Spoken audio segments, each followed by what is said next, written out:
There is a place that is spoken about only in whispers, a dark area that spawns the beginnings of urban legends, a place where anything can happen and usually does. During the light of day, it hides just outside of view, but when the sun goes down, spirits, creatures of the night, roam free, and things do go bump in the night. It is in every state and every country, and there is no escaping it, no matter how safe you feel behind your locked doors and latched windows. So we invite you to turn down the lights and turn up your radio while we join Dave Schrader and Tim Dennis, your hosts, on a journey into the darkness on the edge of town.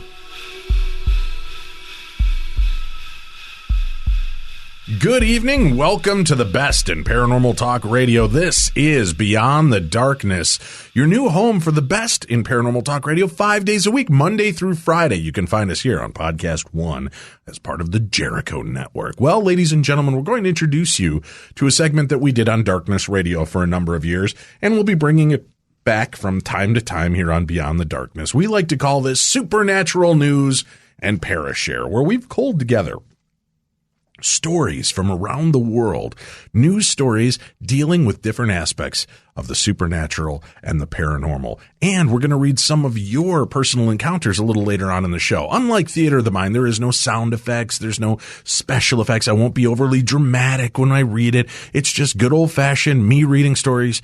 And ladies and gentlemen, let's welcome him back to the place he once belonged and is now back in charge behind the boards, where he has been so sorely missed. Ladies and gentlemen, supernatural news correspondent, co-host, producer, board monkey, and junkie, Mr. Tim Dennis. Hi, folks. Good to have you back, Tim. How you feeling?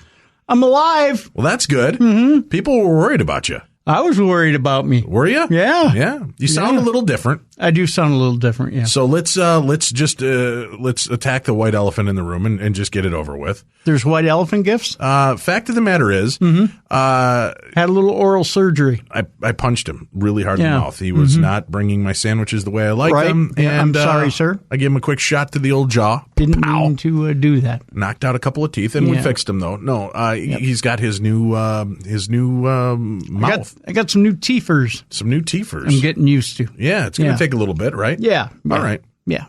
But It's going to take a little bit. what's the best way to break you in? Making you read news stories for the next half an hour. Yeah, exactly. So we've got supernatural news from around the world, and a little bit later I'll be reading Parashare stories. And remember, if you have your own encounters with the supernatural, whether they're funny, scary, heartwarming, loving, angels, demons, Ouija board, whatever, we want to hear your stories. You can always email them in to me at dave@darknessradio.com. And if you come across news stories from around the world that have to do with the paranormal, you can also email those to us at dave@darknessradio.com, and we'll compile those, and maybe once or twice a month we'll do supernatural news and Parashare together.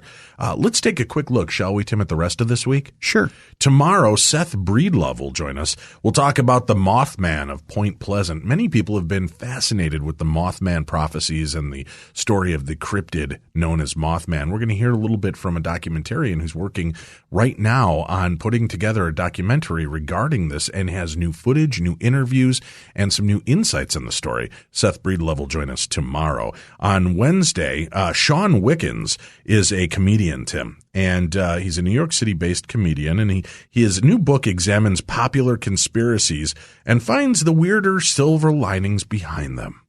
How do you like that? I like that. Tolerable conspiracies. Some secrets are good for you, Tim. That's what we'll discuss on Wednesday. And then Thursday, Roy Horn is going to join us. He has what he says is a unique perspective on the Mandela effect. And the Mandela effect is this, for those of you that are not familiar, is this strange, some people call it, false memory syndrome. Other people believe that they are having real memories. I'm one of these people. I believe I've had memories that I recall in depth and detailed, that other people will share with me that they remember these moments, but there's no historical relevance to them. Look them up. It doesn't occur.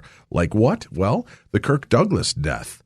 What? Kirk Douglas died, Tim? Yeah, he died. I think it was late 80s, mid to late 80s. after suffering a massive stroke.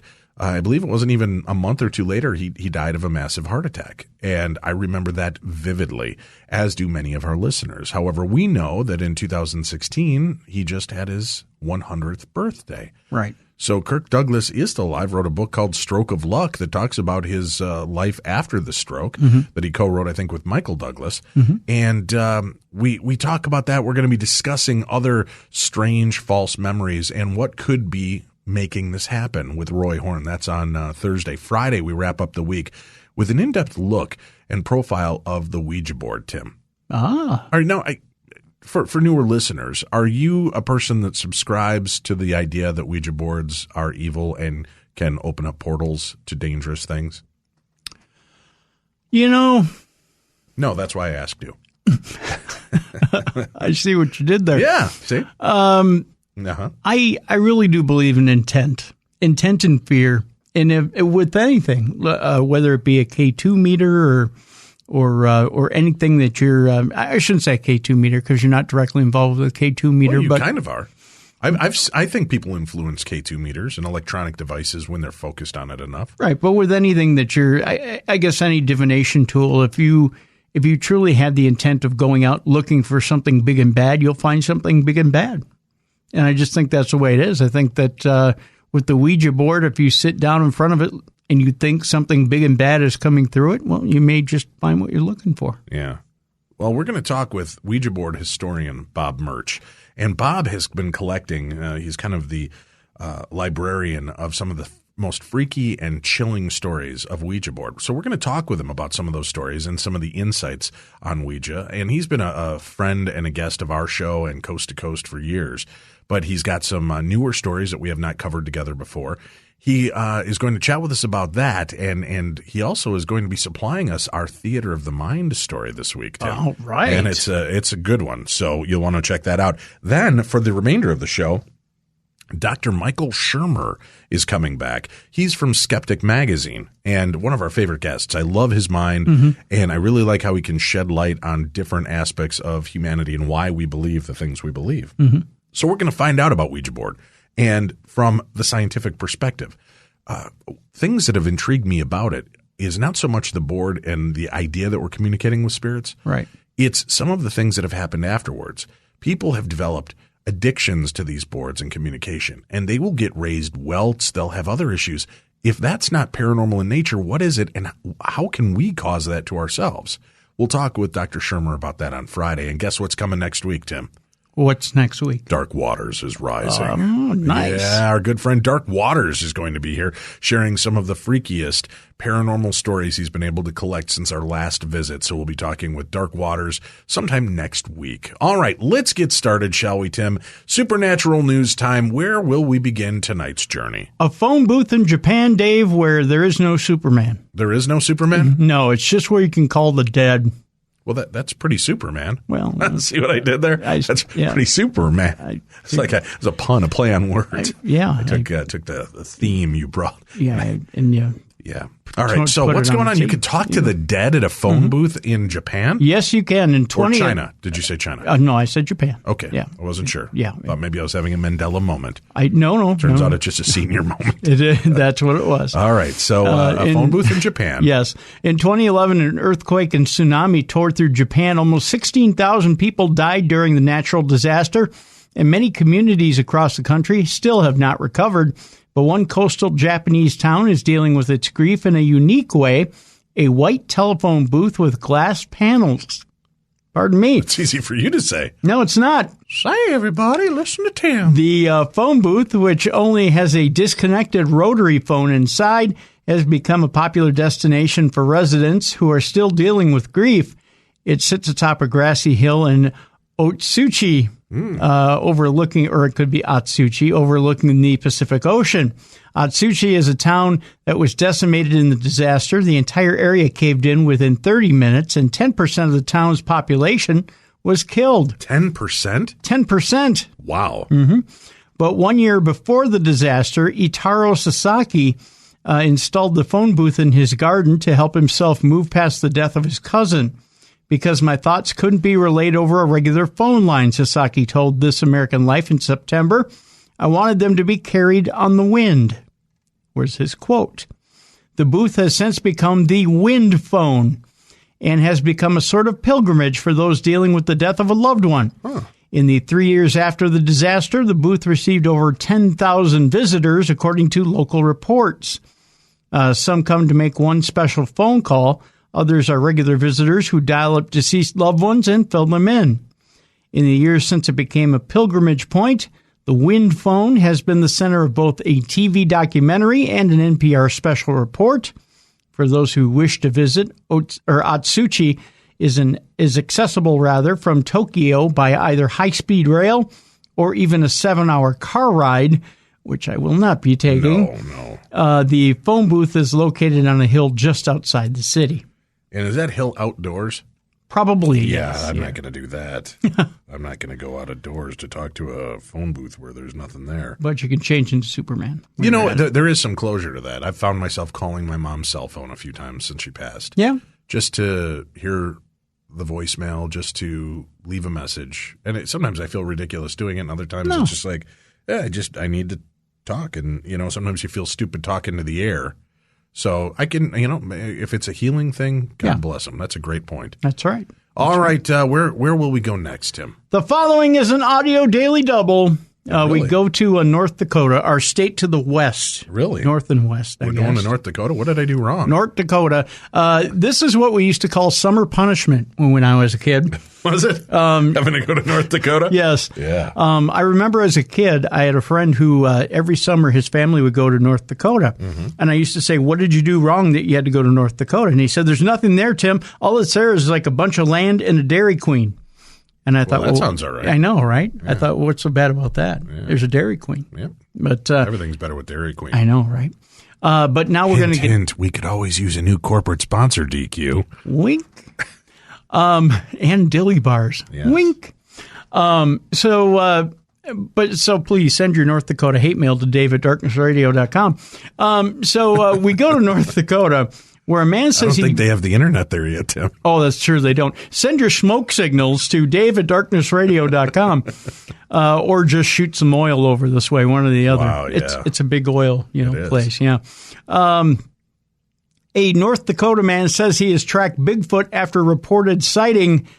We go to whatever they'd use for news over in North Dakota. I don't know. It may be carrier pigeon. It may be it's an actual news station. It may be Pony Express. I think it also doubles as the DQ in town, if I'm correct. We go to the DQ in Ellendale, North Dakota for this report. The latest Bigfoot sighting is right here on North Dakota prairie. Some in Ellendale believe Sasquatch took a walk through rural Dickey County this Christmas.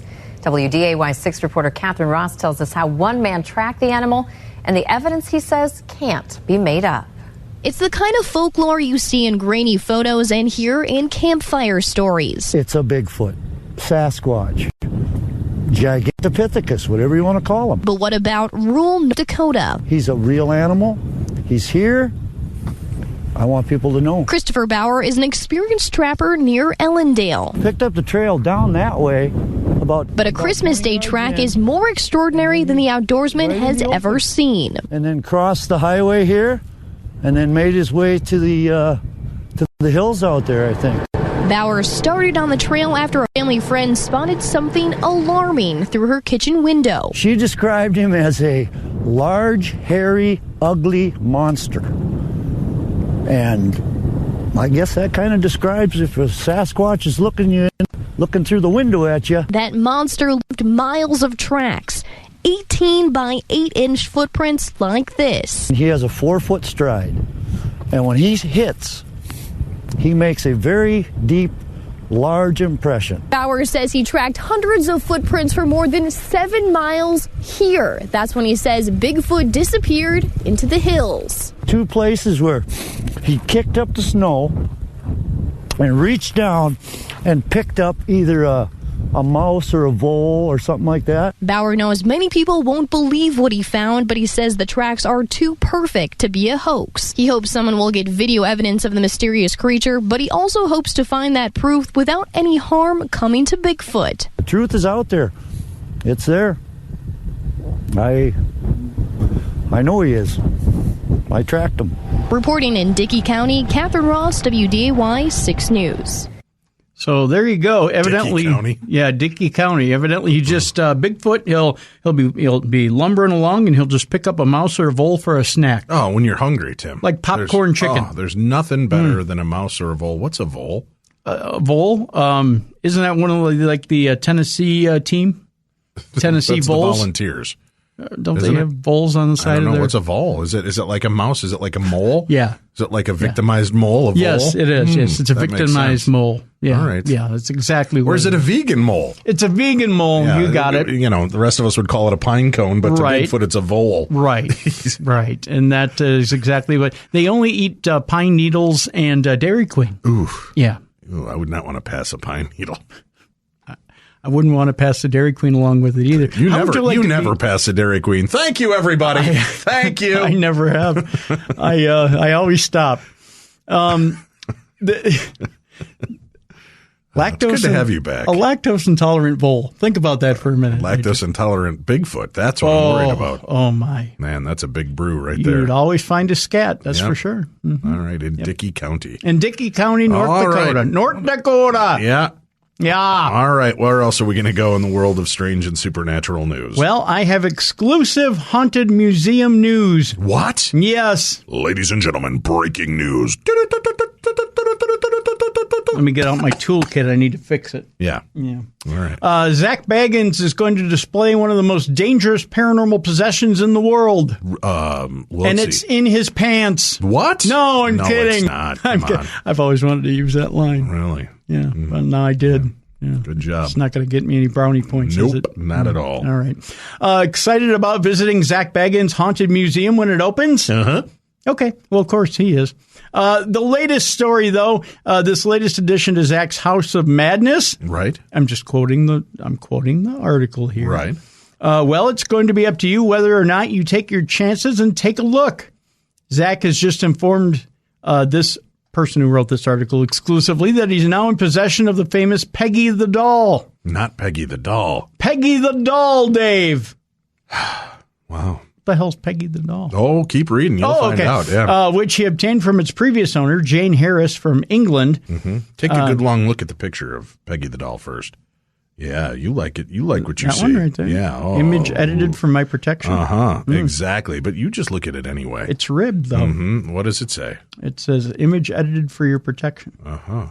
And why? You'll find out when you continue with this article. Oh, okay. Yeah. Well, let me not jump ahead. Yeah. I'm one of those who likes to jump ahead to the end of the book just Yeah. to, spoil it for myself.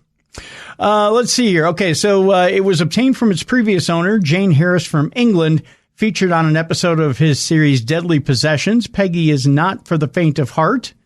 It's said that you can be affected by Peggy by just looking at her in person or in photos. Yeah, I was trying to get you to look at her. That's why you... Oh, Do it. Oh, you wanted me Look to at be her. affected by Yeah, Peggy. but they've edited the picture to protect you. I'll tell you what I'd do to good. Peggy if she were here right now. What? I mean, what? Stop it.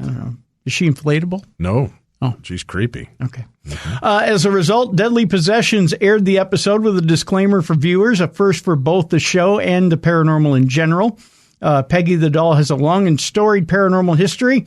It's said to be one of the most haunted and dangerous dolls in the world. It is believed that Peggy is possessed by the spirit of a woman born in 1946 in London's Holland Park, who died of a chest-related condition, possibly an asthma attack, and psychics have speculated that said woman could be of Jewish descent and may have ties to the Holocaust. We may never know the exact identity of the entity inhabiting the doll, but her effects on people have been well documented. It's also believed that in addition to causing violent migraines and severe chest pains, the entity, don't say it too often, an entity. What? I'm just saying. What? It can be misconstrued. Can even affect a person's dreams and predict tragedies. Back in 2015, a video of Peggy hit YouTube, and it's been reported that over 80 people who watched it suffered chest pains, nausea, and crippling headaches. It's a lot like my prom picture. Oh, Yeah. over 80 people have seen it? Well, it causes headaches and nausea. Oh, Yeah. I see. In my powder blue tuxedo. That's kind of dark hip, blue though. piping. Yeah. Yeah, Kind of hip. It was hit of the 80s. Did you have the ruffled shirt? What do I look like, some kind of amateur? Of course I did. Really? Dark blue tie? Uh-huh. My fluffed back hair. My wham hair. Nice. Yeah. You were styling. I was. Yeah. Believe it or not, I got laid. It happened in the 80s. Did do you still have it? The ability to get laid? On occasion. No, I mean the suit. Oh, no. Tim, I agree with that. I don't think my left leg could fit in my tuxedo from high school. We can let it out. We can go to a tailor. We're going to have to let it out. I let it out. I let it free. It's a free-range tuxedo.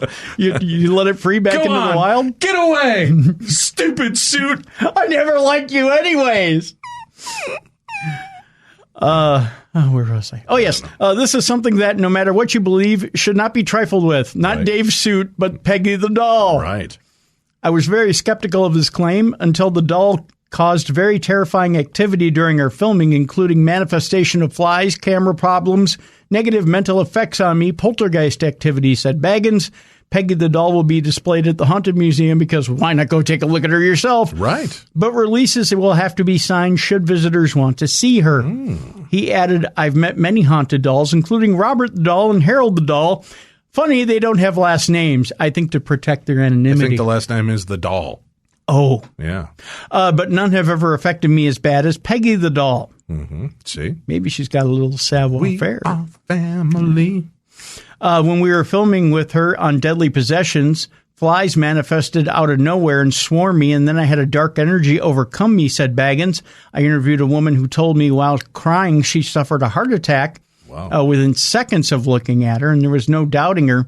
We also did a seance with Peggy and a well-known medium, and we heard a typewriter start typing by itself. Typewriting by itself. I just made up a word. Oof. Typewriting. In closing, Zach told us Peggy is the type of haunted doll that will put your bravery to the test if you will look at her or not. And there will be strict guidelines for those who choose to view her exhibit at the Haunted Museum, including signing releases. So the question is, yes, how brave are you, Dave? Brave enough that I would go look at a haunted doll. Yeah. Yeah. I don't think I'm there's afraid of no dolls. Yeah. Also at the But museum. I'm going to only look with one eye just in case so that my luck is only half as crappy. Well, yeah. See? Yeah, I see what you're doing. I'm a thinker. I would go in with an eye patch. Would you? Yeah, I'd be like the pushing it pirate. That's what I would call it. The pushing it pirate, Dave. Really? Good I to would know. go in and No, I don't want to know anymore. And I would push it. I would push it real good.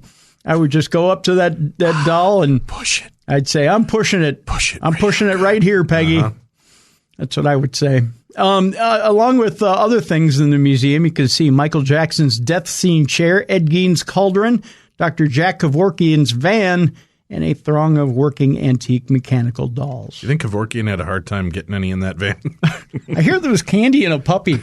Was there? Yeah. Oh, good God. I hear that's how he got people in there to assist So themselves. thank you for coming with me to this drive-in movie. Is this the van? Does that bother you? Yeah. Is it?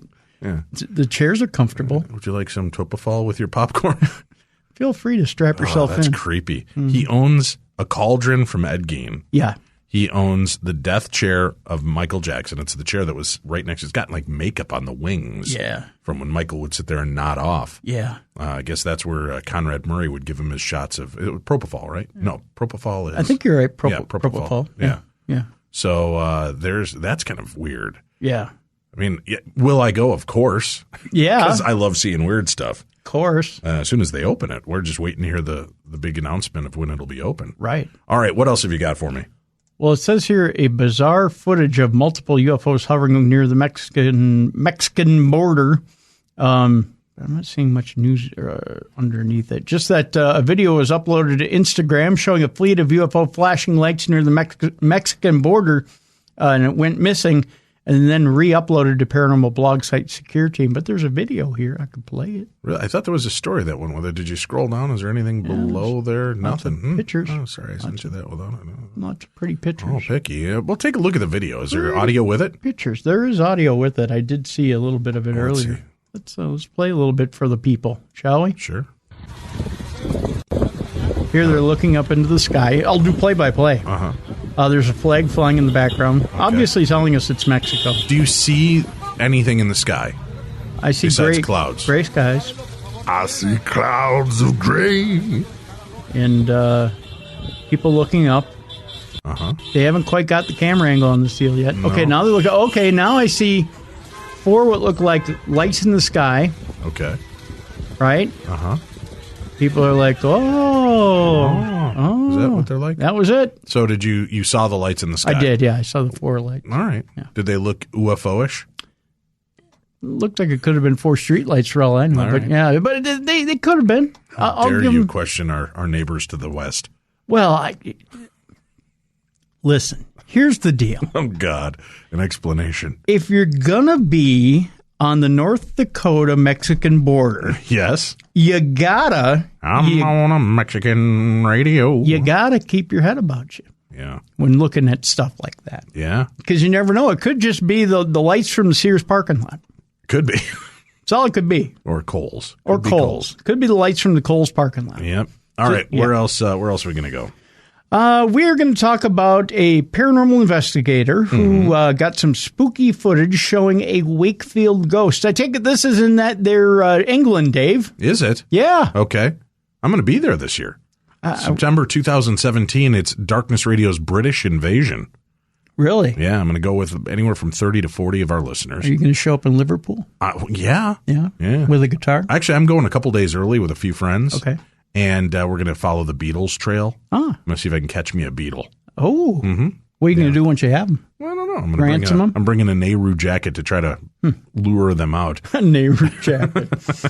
Holy 50 years ago. Yeah. Good job. Almost 60 now. Yeah. But I'm going to do a little bit of a Beatles tour before we do the full-on ghost tour with our listeners. If you're interested, email me, dave@darknessradio.com, about our England trip. And as soon as that's up and available in the next week, I'll get you the information and get you started. But what's going on in England, Tim? Well, a paranormal investigator claims to have caught a ghost on camera while in the cellar of a home in a Wakefield city center. 51-year-old Mark Vernon captured the footage at a property on Marsland Place after being called in to investigate.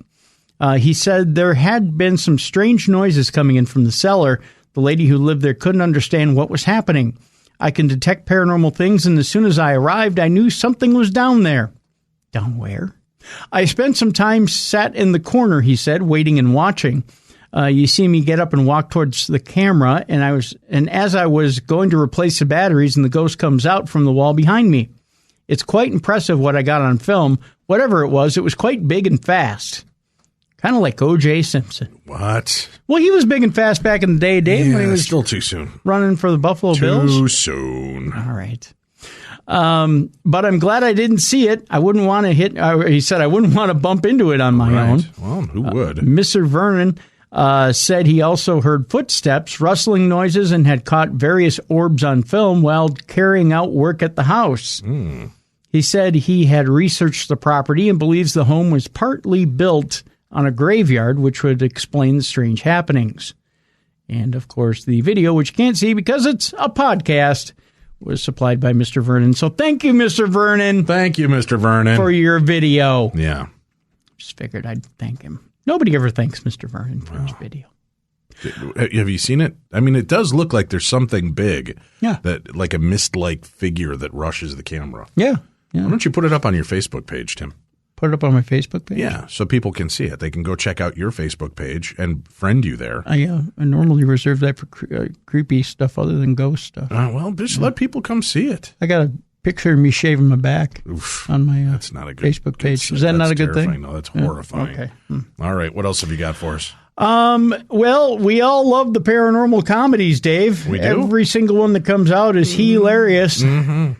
And there's a new one out there. There is. Mm-hmm. Fox has ordered a paranormal comedy starring Adam Scott and Craig Robinson. You heard it here first, folks. Get it while it's hot. Yeah. Mm-hmm. What's it all about? The pilot is, again, starring Craig Robinson and Adam Scott. It's currently titled Ghosted.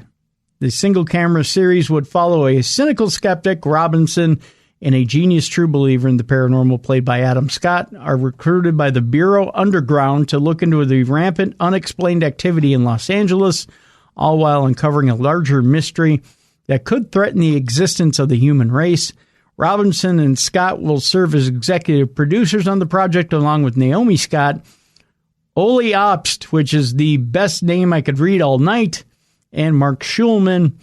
Tom Gormican will write and executive produce the pilot. Kevin Etten will executive produce and serve as showrunner. 3 Arts and Gettin' Rad Productions. Yeah, Gettin' Rad Productions. Gettin' Rad will produce in association with 20th Century Fox Television. Good. The series sounds like a comedy version of The X-Files, which I know all X-Files fans are looking forward to, which might hold over fans. It says it might hold over fans of that series. I don't think it will. Well, the network works out schedules, rather, with Chris Carter, Gillian Anderson, and David Duchovny. God, they got to come back soon. Yeah, they do. This is the 3rd comedy pilot Fox has ordered this season. The network previously ordered Thin Ice from New Girl creator Liz Merriweather, which follows a woman who travels to Antarctica and must contend with a crew of misfits. And they also ordered Linda from HR, a single-camera comedy about a human resources rep whose life descends into a dangerous tailspin of balancing work life, home life, and a secret that could unravel everything, Dave. After hearing that, I now know why the Doomsday Clock is changing, Tim. Yeah, that's why I moved up 30 seconds, Dave. Yeah, we got that story. Tell people about this, Tim. The Doomsday Clock. First of all, what the hell is the Doomsday We're all doomed, Dave, doomed! We are. Yeah, We're doomed. It's weird that people would keep that clock. I know. Wouldn't you have, thrown it away after, I don't know, second Iraq War? Isn't that when you would have gotten rid of it? Possibly. Yeah, I don't know. They still keep it around, though, Dave. I don't know if it's sentimental value or couldn't get rid of it in the garage sale. Whatever it was, we still have a doomsday clock, and it's moved 30 seconds closer to midnight as threat of global annihilation grows. Wow, this is a cheery story. Well, now, here's the deal. There's half the country that'll say, oh, this is poppycock, which, by the way... Who the hell says that? I don't think half the country uses that. Well... This sounds like poppycock. I just love poppycock, Dave. Have you ever gotten it from the store? I mean, it's right next to the Cracker Jacks and by the... Wait, now what? It's very good. So they're calling poppycock because why? Well, they would call poppycock because they say, well, we love what's being done right now in office. And then the other... Wait. So the doomsday clock, they're actually saying that they're moving it closer to midnight because of Donald Trump. You could say that. Really? Well, are they saying that? Is that specifically denoted in the article? Yes, it is, Dave. Wow. And here's why. Okay. And now people are going to say, you're putting a political slant on it. No, we're just reading the story. That's Here what it is. I was asking for. Here's why. What the story says. The doomsday clock symbolizes the current threat of global annihilation. It's been moved 30 seconds closer to midnight by scientists. Now, the countdown was established in 1947 by a group of experts who were working on the Manhattan Project to design and build the first atomic bomb. They wanted a simple way of demonstrating the danger to Earth and humanity posed by nuclear war. The clock was running at 3 minutes to midnight, where 00.00 represents the end of humanity. In other words, straight up midnight, folks. Or military time, 00.00.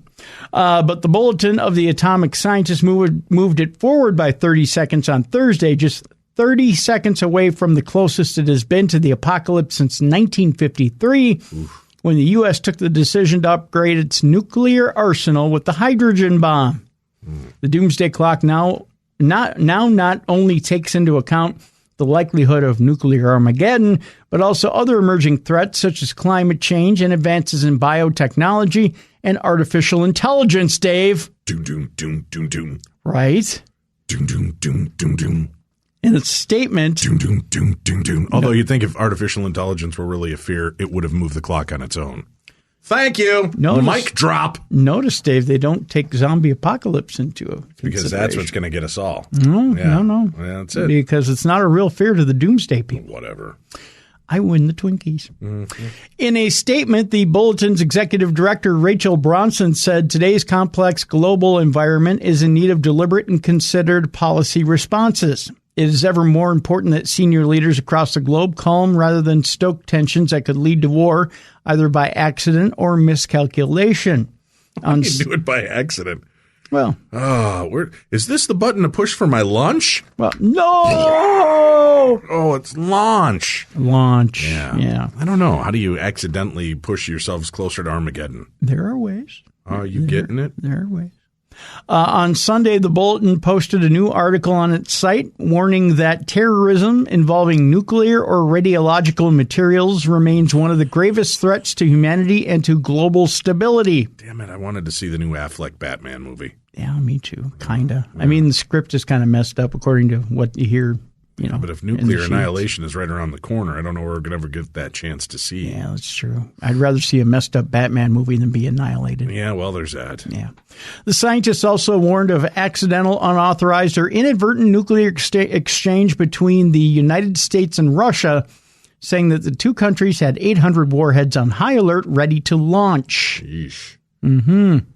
The clock was last moved in 2015 when the scientists took it 2 minutes forward so that it currently reads 3 minutes to midnight.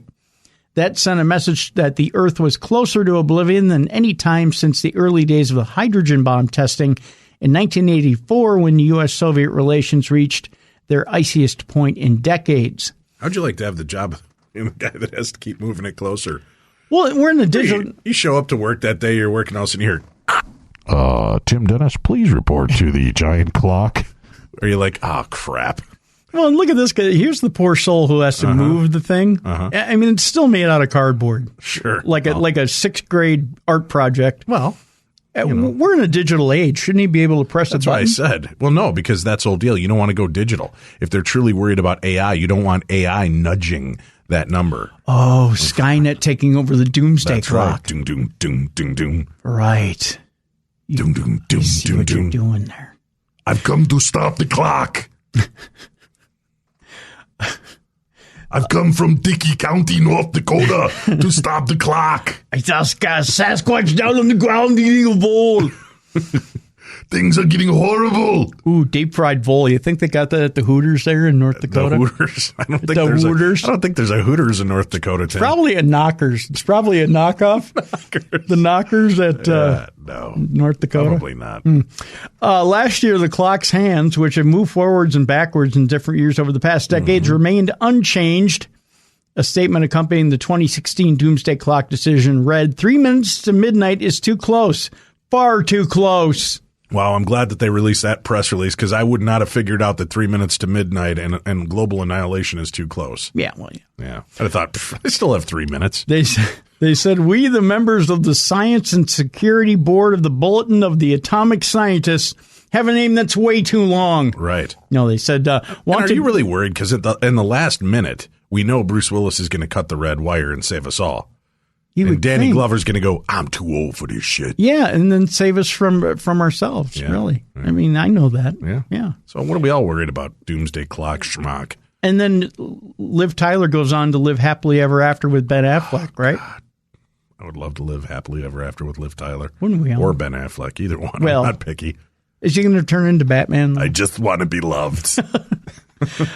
These scientists want to be clear about their decision not to move the hands of the Doomsday Clock in 2016. That decision is not good news, but an expression of dismay that world leaders failed to focus their efforts and the world's attention on reducing the extreme danger posed by nuclear weapons and climate change. They said when we call these dangers existential, and that is exactly what we mean, they threaten the very existence of civilization and therefore should be the first order of business for leaders who care about their constituents and their countries. The clock was originally set to 7 minutes to midnight, and the world reached... Oh, wait a minute. So it's not like it started at 11:01. It started... So we've only, in 50 years... But more than that, right? No, wait a minute. 70 years. We've only gone a couple of notches. No. Wait. We got to our safest point in 1991. When Tupperware came out? Yes. When bubble wrap was invented in 1991. All right, everybody, reel the clock back. We have bubble wrap. We got to 17 minutes to midnight. The Cold War officially ended. And we found memory foam beds, I think, is what happened. That's nice. And then the Strategic Arms Reduction Treaty greatly reduced the number of strategic nuclear weapons deployed by the U.S. and Russia.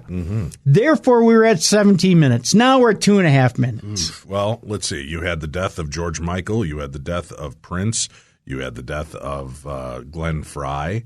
Right. Who is the other big, massive music? David Bowie. So do you think that just kept clicking it closer? Merle Haggard. Yeah. Merle Haggard too. Yeah. When a crotchety, a crotchety grizzled country artist who drank himself straight to the grave dies, I think, we move that clock. Do we? Yeah. I mean, if he can die, we all can die, Dave. Yeah. I hope when it comes, they wake me up before they go, Tim. Oh, God, Dave. Yeah. You had to bring that up. I'm going to cry. Don't touch the arm of the clock. I'm here to save civilization. Dun, dun, dun, dun, dun. All right. So the clock is changing. The clock is changing. And as we get closer and closer to war, it'll keep going. That's not good. Yeah. How depressing. Seriously, do you think that's the one guy's job? Or is he also the janitor? I think he's the piss boy. Clean up in aisle 4 and don't forget to change the clock to 12 seconds before midnight. I think he's the guy that not only moves the arms on the clock, but he changes the urinal cakes too. Oh, where do you think the clock jumped? When we were at 17 minutes, I'd like to see what happened in November 5 years ago when Twinkie died. Oh, yeah. I bet that clock jumped from 17 minutes to like 3 minutes before, and that's where it's sat since then. Oh, yeah. You don't take Twinkie away from civilization and not expect the doomsday clock to jump, Tim. Don't screw with a Twinkie. Yeah. I'm just saying. God. All right. What have you got for me there? Well, let's see here. Let's, we already read that. Let's move on to this retired policeman's adventures from ancient aliens to Lake Hudson. Okay. It's a cute little story. Though he now owns and runs the Plum Tree RV Park, Salina, with his wife, Helen, Ken Storch can't leave his past behind. In particular, his life, not his wife, has been changed. I was going to say, really? You can't leave his wife? Well, his wife had a change. All right. No, his life has been changed by something he witnessed when he was in the Air Force in 1973. That incident started a career as a paranormal investigator. Really? Which led to guest appearances on dozens of TV shows and documentaries, including Ancient Aliens, UFO Files, UFO Hunters, and Dan Aykroyd Unplugged on UFOs. Yes. That one's familiar. Uh-huh. Storch, a retired Colorado policeman, was in the Air Force from 1969 to 1974. In 1973, he was stationed in the Communications Center at Offutt Air Force Base near Omaha. In charge of communications, teletype, radio, and computer, Storch decoded messages. That's right, kids, he had a talent. Wow. One night at 2 a.m., a top-secret crypto-R message came in, but it wasn't in code, Storch told the Times. That was drink more Ovaltine. Damn it! That's the code, Tim. That was the code. Such a waste of code. And that had never happened, he said. Then the words came through. Alert, alert, alert. Evidently, it was the robot from Lost in Space. Yeah. Shut up, you bubble-headed booby. 5 UFOs picked up by NORAD coming in over Pacific Northwest was the message. Wow. The first thought was it was a Russian submarine taking out SAC headquarters, but that changed in a matter of seconds when they all went out over the western United States, and it became a full alert, said Storch. Eventually, Storch said Nixkin. He became Russian. Richard Nixon. Richard Nixkin. Yes. Picked up the bat phone and called the Kremlin. That's what it says here. Really? And called the Kremlin, and they said it wasn't theirs. Hello, Cape Crusader. We need your help. The Kremlin. Hello? Oh, really? Do you think, I'm just curious, if you pick up that hotline thinking that the Russians have fired, does the Kremlin go, oh, yeah, that's us. No, I'm sorry. We should have warned you, but it was a mistake. I was using my feather duster and hit the button. Please forgive. How is it the kids are saying these days? My bad. My bad. Like, seriously, was Russia going to admit to it? Or do you think they're like, no, nothing to worry about? He's okay. I was pointing it one way, it fired another. That's what she said. Right. Storch was debriefed and handed over all hard copies and carbon copies of the incident and told that he had seen nothing and nothing had occurred. Much like my college career. Right. I'd seen nothing and nothing occurred. Did they hand you your transcripts and tell you that too? No. Oh, they did that to me. It's just Will Smith and Tommy Lee Jones showed up with a little pen light, and the next thing I knew, I was living with you. Oh, well, congratulations. You got the raw end of the deal. Yet Storch was left with the question, if those things weren't ours and they weren't the Russians, what the hell were they? Doom, doom, doom, doom, doom. Skynet. Doom, doom, doom, doom, doom. Flash forward to 1993, Storch was on a season of Cops. Let's hope he was on the right side of it. Yeah, well, he's a retired cop. I'm guessing he was. Yeah, and was good friends with Cops producer Kevin Barry. One day we were sitting in the backyard smoking cigars and drinking Jack Daniels, and we got to talking about space travel, said Storch, because that's what two guys do. That talk led to a Tower Productions video, The Unexplained. He said, I came out of the closet in 1995, said Storch, who decided he needed to tell his fellow policemen that he was a paranormal investigator in his spare time. He added, it was not a career-enhancing move. I bet. Still, Storch, who calls himself an objective skeptic, used the same police detective tactics to investigate paranormal activity. Is that his rapper name? Yes, it is. Objective skeptic? Objective skeptic. Yo, yo, yo, put your paws together for the objective skeptic. Yeah. I'm here to tell you I didn't think it happened. All right. I research and acquire reasonable evidence and look for probable cause, said Storch in the most business-like tone he could muster. Storch took some flack at the police station for his extracurricular work. If anything involved illegal immigrants, they would say, send Storch. He knows how to handle aliens.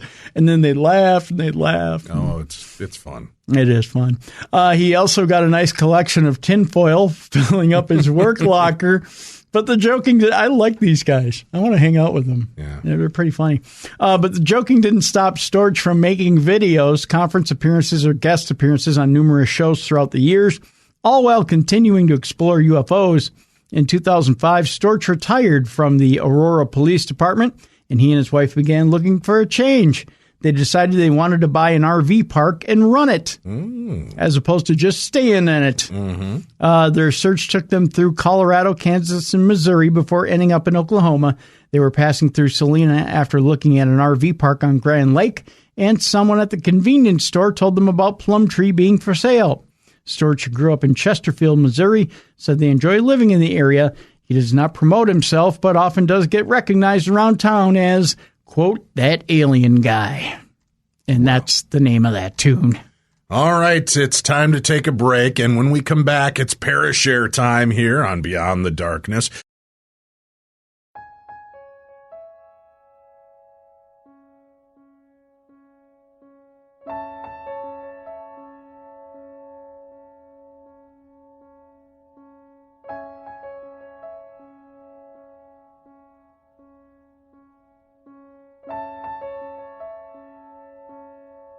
Beyond the Darkness.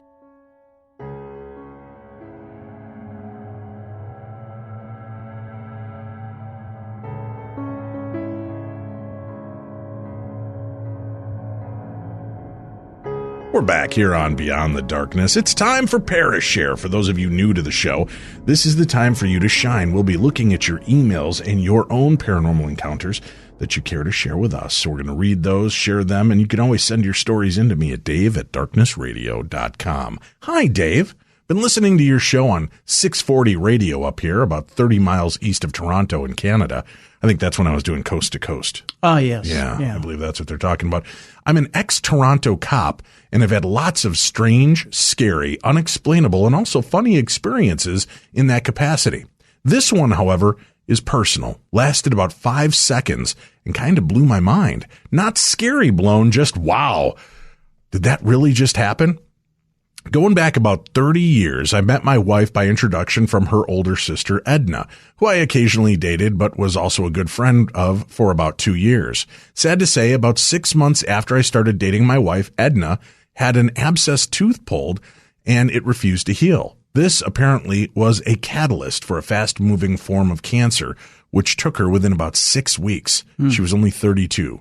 About 4 weeks after her passing, I was at my wife's, Gloria's, apartment, and about 3 a.m. got up to head to the call of nature, if you know what I mean. At this point, let me describe the apartment. Front door opens into the living room directly in front of you through a doorway to the left. The kitchen and dining room running alongside the living room. Turning right from the front door living room, there is a 30-foot hallway leading to 2 bedrooms off to the left and the bathroom at the end of the hall. Okay, now I got you oriented, I hope. As I come out of the bathroom and the light from it illuminates the front door living room area, I see, plain as day, kind of kneeling on the floor, imagine a runner in the ready position at the start of a race, is Edna. She's wearing a burgundy collared blouse, dark pants, and her hair is quite long. It had been cut back due to the disease, and the look on her face is one of total surprise at my sudden appearance.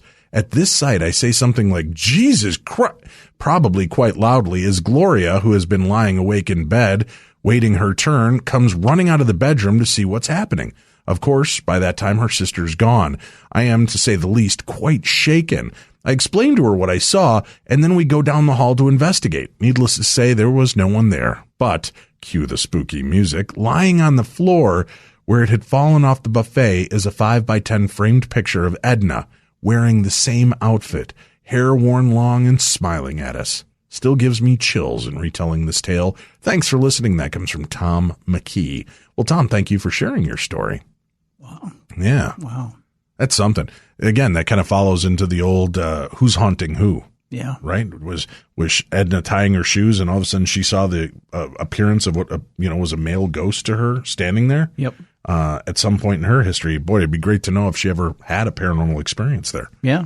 Here's another one. It says, in the early 80s, in our newly built house, footsteps would walk toward my bedroom. I would wake up and look toward the door opening, and there would be nobody there. It happened every so often, but not every night. I can say it only happened when I was alone. My husband worked until midnight. Our new home in this development was built on previously forested land. It is an area where the Native American Puyallup people lived in earlier times up in Washington state. Our development was possibly built on an ancient burial ground. What do you think?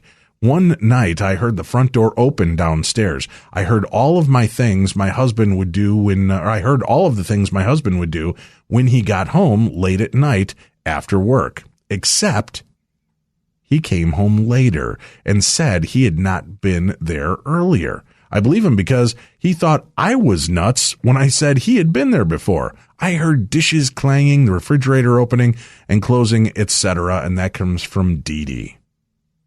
That's kind of like my aunt. She used to live with my grandfather, and he had he'd come home late at night after hitting the Shamrose Tavern up the road from their house. Okay. And so he'd go up there a couple times a week and have beers and hang out with his friends. She'd go to bed. He'd come in and hang his keys up, take the boots off, hang up the hat, go make something to drink or eat in the kitchen, and then head off to either watch TV or go to bed. She hears all this and she's like, "Oh, okay, Daddy's finally home." She's laying there and all of a sudden her phone rings.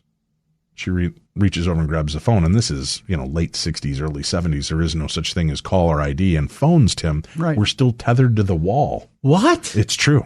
You had to plug them into the wall. Savages. Where magic elves would connect your call to someone else. Really? Mm-hmm. It's a fact. Read it on Google. Same ones that made cookies? No. Those are Keebler elves, and they're kind of the lowest rung of the elf tree. I see. But the fact is that she got a call, and she answers it. She's like, "Hello," and it's my grandfather calling from the bar, saying he's going to be a little later than usual. Oh, wow. Yeah. But she heard him go through the natural rhythm of what he would normally do when he came home. Huh. So she was pretty terrified until he finally did get home. Yeah, I bet. Here's one. My mother loved playing the Wizard of Oz penny slot machine at Pechanga Casino in city of Temecula. In April 2009, my mother passed away. September 2009, Pechanga sent me a $250 free play credits. I went to Pechanga late at night around 10 p.m., and I won $799,945.46 progressive on her machine. Wow. When the machine hit, it started playing the song Somewhere Over the Rainbow. And that comes from David Bitzer. Wow. What a gift. First of all, I'd been happy to get a $250 card. Yeah. And then he goes and turns it into almost $1 million, Tim. Jeez. Pretty amazing. Yeah. Holy cow. Congrats. Hi, Dave and Tim. I love listening to your show. I discovered it about a year ago, and I listen faithfully. I grew up in Indianapolis and moved to Texas at 24. I got involved in the paranormal community back in 2003 or so and wound up running a ghost hunting group. I loved it, and I definitely miss it. I met my Danish husband in Afghanistan. Holy God, I'm going to need like a a flow chart to keep up with this story. So she grew up in Indianapolis, moved to Texas, Right. Had a ghost group, met her Danish husband in Afghanistan. There you go. With the lead pipe in the basement with Professor Plum. I think you got it. Yeah. She met her Danish husband in Afghanistan when we, both civilians, were stationed there. In 2013, I moved from my Texas house to Denmark. Now, there will be a test after this, Tim, so make sure you've been jotting notes. Okay. Now, what's interesting about my Texas house was that it sat empty for a year while I was stationed abroad. When I got back, I would be sitting in my bedroom reading or watching TV, and my ceiling fan was always running, and all of a sudden I would hear this conversation coming from the other room. I would turn off the TV and get out of bed, and the conversation would stop. My dog, a huge German Shepherd named Maverick, would also seem to hear these things. I woke up one night and rolled over and came face to face with a burned man. It was frightening, one of the most terrifying things that's ever happened to me until I moved to Denmark. Sounds like she ran into Bloody Bones Man. Maybe. Raw had the Bloody Bones Man. I moved into the house my husband lived in prior to meeting me. We had a little girl in 2014, and some of the activity seems centered around her. The way the house is set up situates the laundry room and the door to Sophie's room at the opposite end of the hallway of our room. I never liked that area and always feel like there's something standing there right outside her door. My daughter has woken up screaming in the middle of the night several times. She seems to sometimes carry on conversations with people. And one night she woke up screaming. She was about 18 months old, still in her crib. When I got to her room 10 to 15 seconds later, she was just behind the door when I opened it. I suppose it's possible she crawled out of her crib that fast, but I suspect she was moved. And I know it sounds crazy. Now, I have seen a shadow person or people that like to peek around the door into the hallway, which I can see from my bed. I've been touched about 6 months after Maverick passed away. I heard little feet running down the hall and then felt a touch on my calf while lying in bed. It was late, so I assumed Sophie had woken up and come running down the hallway. I turned the flashlight on my phone and shined it towards the end of the bed, but there was no one there. That freaked me out. My husband thinks I've lost my mind, but my mother came home for Christmas this year and was there for a month. She woke up one night and saw a dark shadow standing in the door of her room. She had also been having strange dreams. I just always have an uneasy feeling in the house. Feel like I'm being watched, especially at night when we're all in bed. It doesn't seem to mess with my husband or his boys, but it sure likes to mess with my daughter and I. Dave, I have a question for you. Maverick, my German Shepherd, was my best friend, my soul dog, if that makes sense. I was devastated when he died. I have not yet dealt with it and still grieve for him. I hear all your shows about people's animals coming to visit them, and I wonder why he hasn't visited me.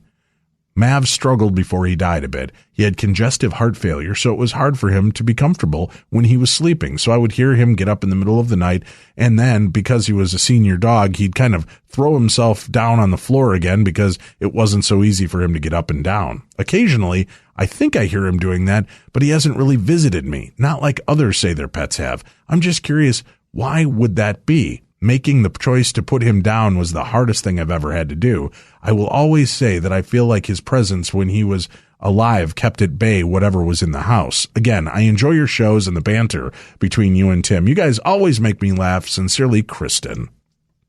I wish I had an answer. I don't know all the answers, Kristen. I pretend I do. I have a theory. What's your theory? I think that the shadow people sightings and the touches are two different things. I think the touches are Maverick. But I think Maverick, she said right. in that letter that the touches came about 6 months after Maverick had passed. I think the touch on the calf that she was freaked out about, Sure. I think that was just Maverick letting her know. A young Maverick? Yeah, a young Maverick. Yeah. Well, like their spirits are. Yeah. Yeah, it was just Maverick letting her know that he was there. Yeah. I almost said euthanized because I meant like youthful and right. re-energized. But think about it, because of all the interactions you hear about with shadow people, they don't tend to be malevolent, but they don't tend to be real nice either. And the way she describes these touches, they're not scratches. They're not. There's not something more malevolent going on. It just seems like it's a gentle touch. If it's a gentle touch, why wouldn't it be Maverick just there saying, "Hey, I'm here"? That's your take on it. You know what first popped into my mind? What's that? Her daughter was astral projecting in her sleep. Well, that could be too. Yeah. She heard the little footsteps running down the hall, and then she felt the touch on her leg, thought it was her daughter, and she was picking up on that presence. I think that it might have been her daughter in sleep form visiting her. That could be. So one of us could be right. Both of us could be wrong. Yeah. We're used to that.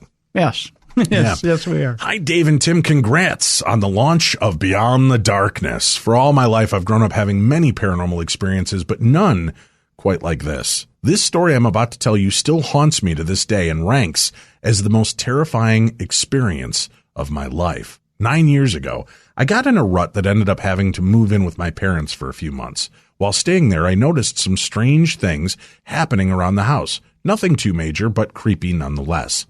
I would routinely wake up at 3 a.m. every night. It never failed. Things would go missing, such as car keys and even the remote. Yeah, cliche, I know, happens all the time, right?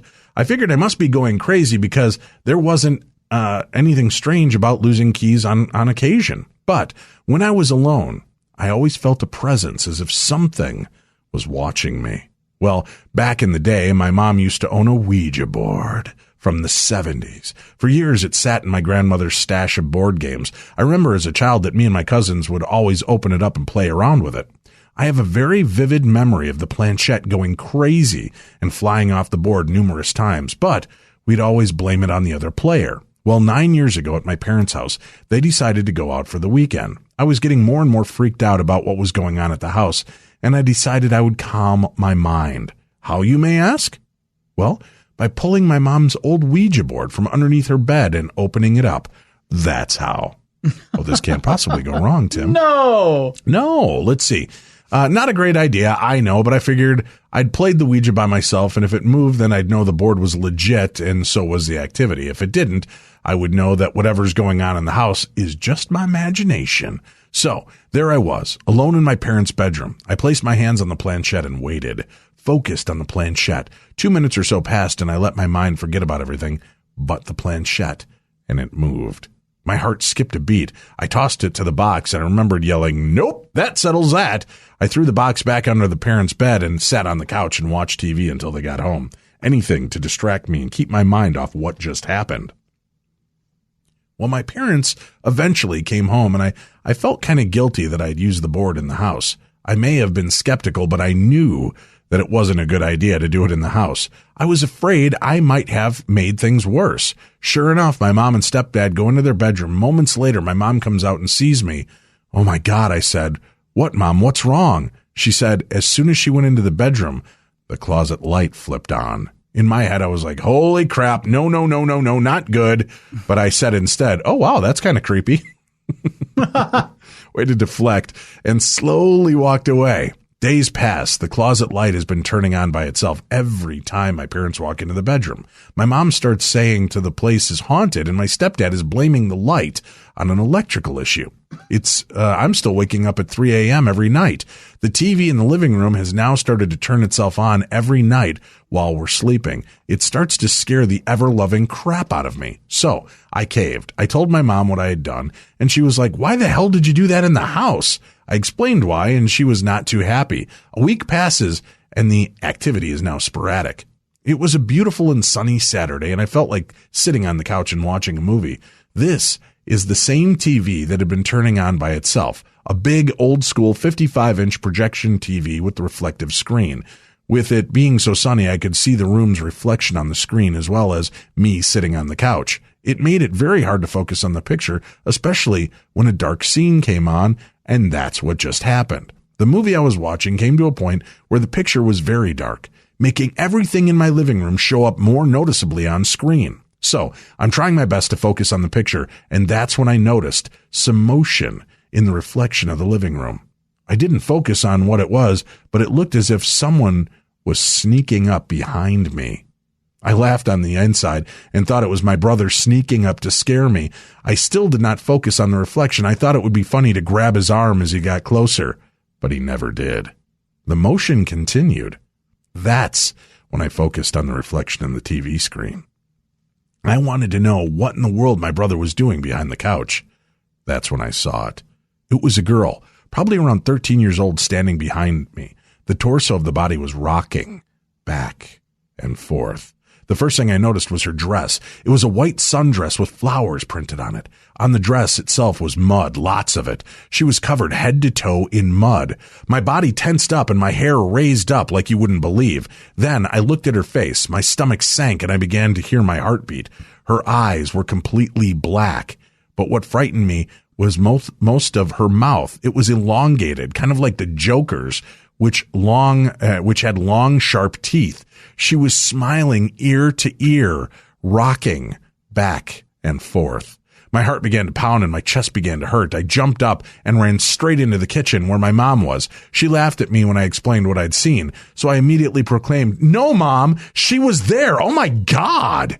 After freaking out, was that a very good teenage girl voice? That was very good. Yeah. I've got a couple in my house. I've really gotten, come on, Dad. Oh my God. Wow, that's uncanny. Kind of like you're right there babysitting for him, isn't it? Yeah. After freaking out a bit and being very sincere about what I had seen, her smile turned to a frown and she said, "Well, maybe that's who's been messing with stuff around the house." That night, I kept telling myself, okay, maybe I didn't get enough sleep the night before. Maybe I'm stressed. Or, well, maybe she's a girl buried in the backyard. That's a weird leap. Okay. Yeah. What was her family into? I don't know. My thoughts were everywhere at the same time. I didn't know about black-eyed kids, nor did I know about other accounts and legends like the Raksha. Have you ever heard of the Raksha? Yeah, they're the guys who they play guitars and drums and they sing up on stage. No, that's a rock band, Tim. That's not rock stars? No, not rock stars either. Oh. Let's see. So a week passes with no activity, and I've finally determined that if I had simply lost my mind, so I had finally got on with my life when I get a random phone call from my good friend Jeremy.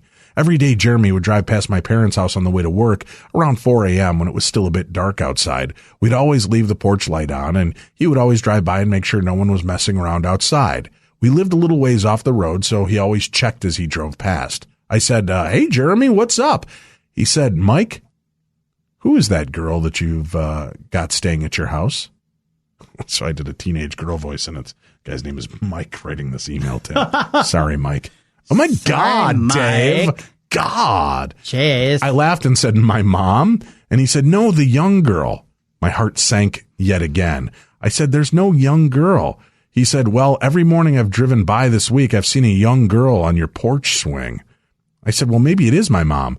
He then interrupted, No, this is not your mom. I wasn't going to call until I've seen her today, and she kind of freaked me out." He then went on to say that as he was driving by, she was bouncing along the front porch as if she was playing hopscotch. As he passed by, she stopped and stared at him with her head cocked to the side. As he was telling me this, I felt like I was going to throw up. My heart started thumping again. I explained to him about everything that had happened with the Ouija board experience, and I immediately became obsessed with the paranormal. I wanted to know more. So I created a paranormal group and my own YouTube channel, Peridot, which is now sitting at 1,350 subscribers. I eventually stumbled upon Darkness Radio, which in turn inspired me to create my own podcast. So maybe the black-eyed kid wasn't so evil after all. It put me on a path I'll never regret. P.S. Maybe by me using the Ouija board, I technically invited the black-eyed kid into my house. I have no clue, but 9 years and many paranormal investigations later, I've never had something scare me quite like that. Thanks for being so great at what you do. Best wishes, Michael. Wonder if Michael will feel the same now that he heard me do his voice as a whiny teenage girl. Probably. Oh my God, not. Dave. Yeah. Oh my God, really? Sorry, Michael. Sorry, Michael. Hi, Dave. Sorry, you're not addressed in this one, Tim. Sorry. Should I just throw this one out? Yeah. No, I'm going to read it. Oh, all right. I'm listening to Beyond the Darkness on the Darkness Radio app. It's awesome, BT dubs.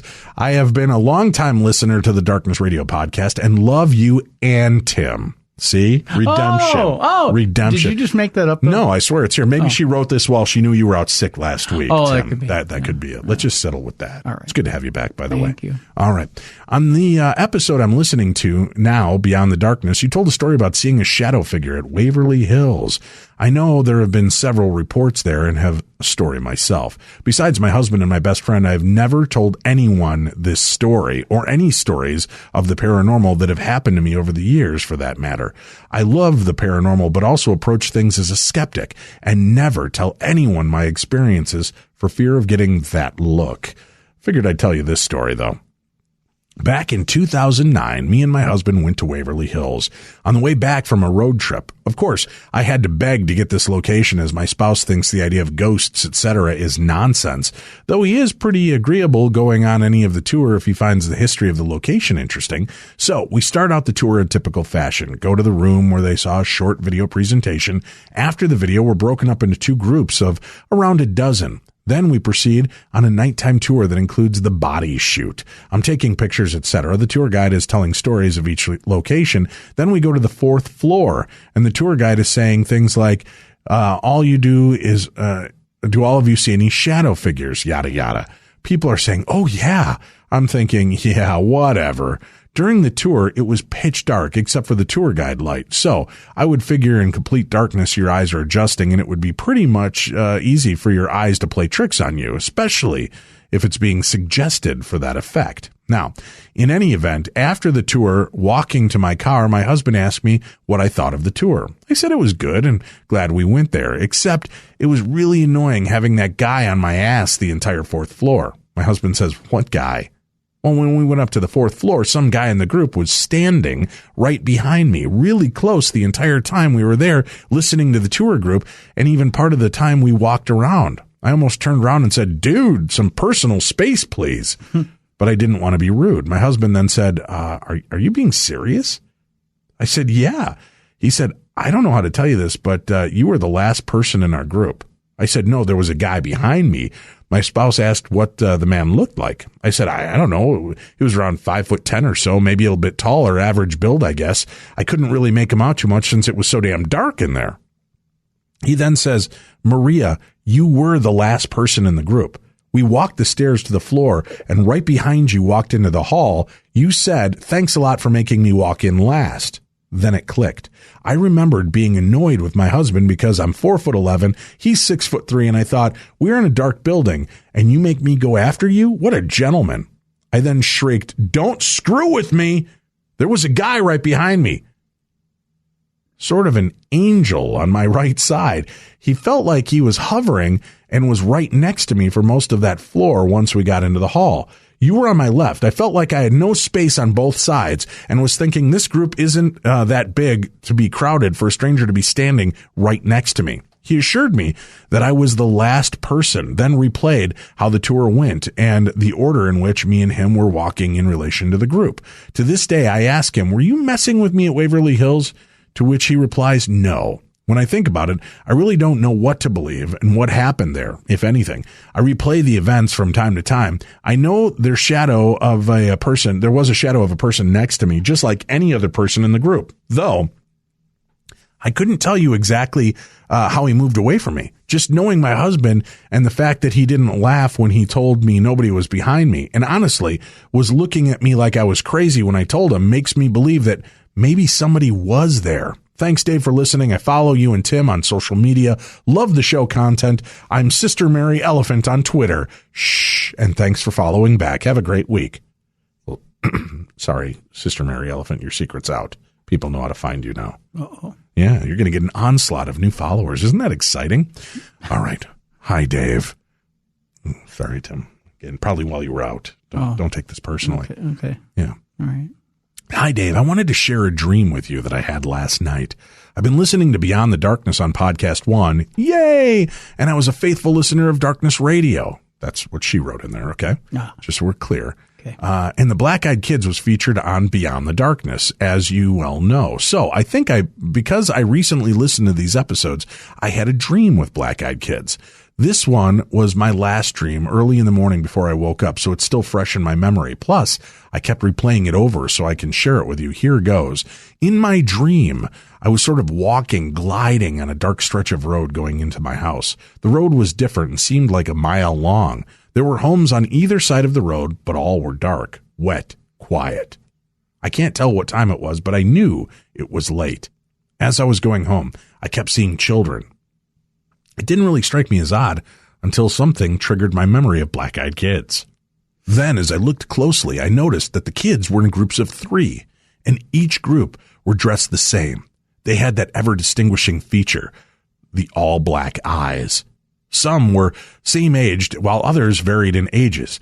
There also seemed to be varied in gender or were of the same gender, but they had all monotonous sound to their voices saying hi, and some monotonous movements as well. As I started becoming leery of them, my body glided over them and I got higher into the air as if I were astral projecting, which is something I'd like to learn more about, as I've experienced this in my childhood and twice recently in my adulthood.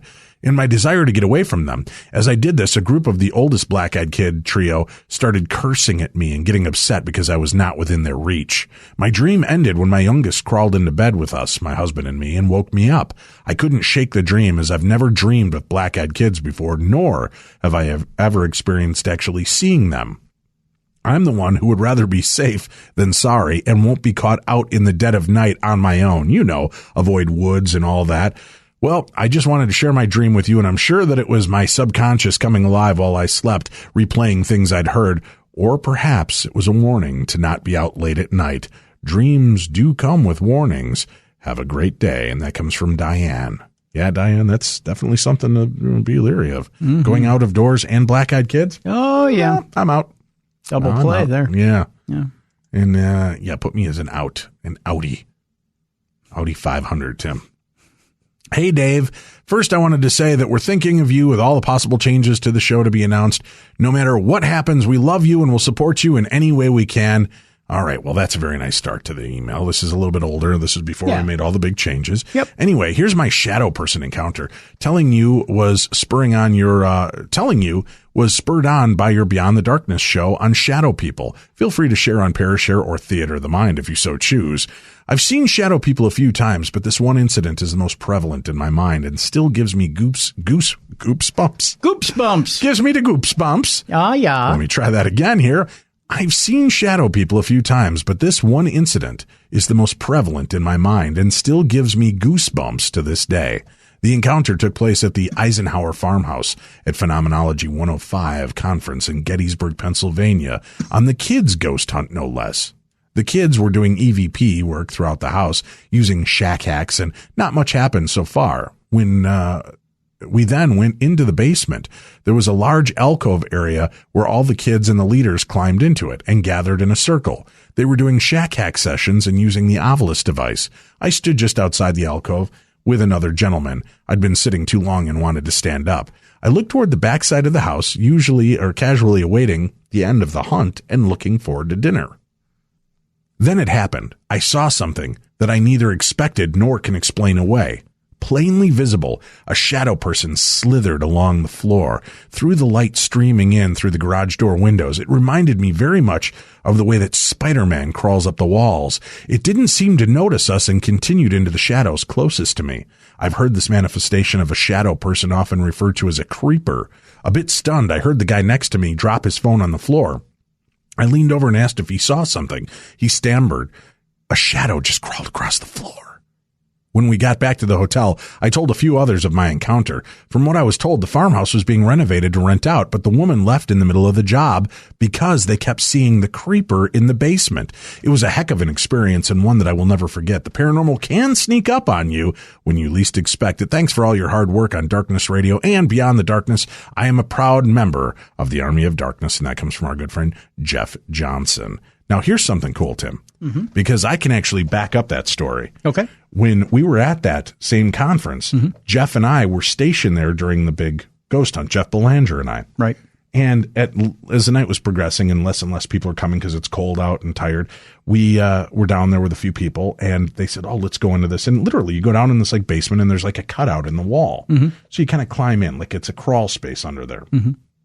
So we crawl in, and we're in there trying to do some EVP work, and all we have are some of the very dim light of the equipment, right? Right. And all of a sudden you see this person walk up to the alcove there, and it looks in. And we go, we're just doing some EVP work if you want to crawl in here with us.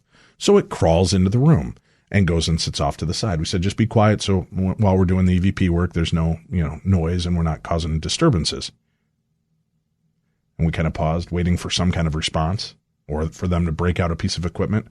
Nothing. We're like, all right, are you cool with that? You want to do the EVP work with us? And it's just sitting there.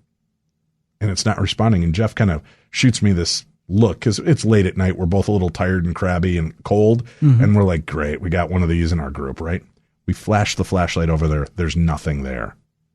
There were 4 or 5 of us in this room. We all saw it climb into the room, crawl over to the side where we weren't sitting, and watch us until we hit it with the flashlight. Weird. Same area. So very cool. Well, that's it for tonight, Tim. That's all. Okay. We're going to wrap up. It's our first Parashare and Supernatural news. It's great to have you back behind the mic and helping us out. And we'll keep prayers for a quick recovery for you, for the infection in your foot, for the new changes in your mouth. And we hope that you're back up and feeling well soon. Thank you. Thank you. Yeah. What have we got going tomorrow night, Tim, on the show? Tomorrow night on the show, it is Seth Breedlove. He joins us, and we'll be talking about the Mothman of Point Pleasant. That's cool. So you guys wanted more creatures of the night, the Mothman prophecies, the Mothman of Mount Pleasant. That's tomorrow here on the best of Paranormal Talk Radio. For Tim Dennis, I'm Dave Schrader, and this is Beyond the Darkness.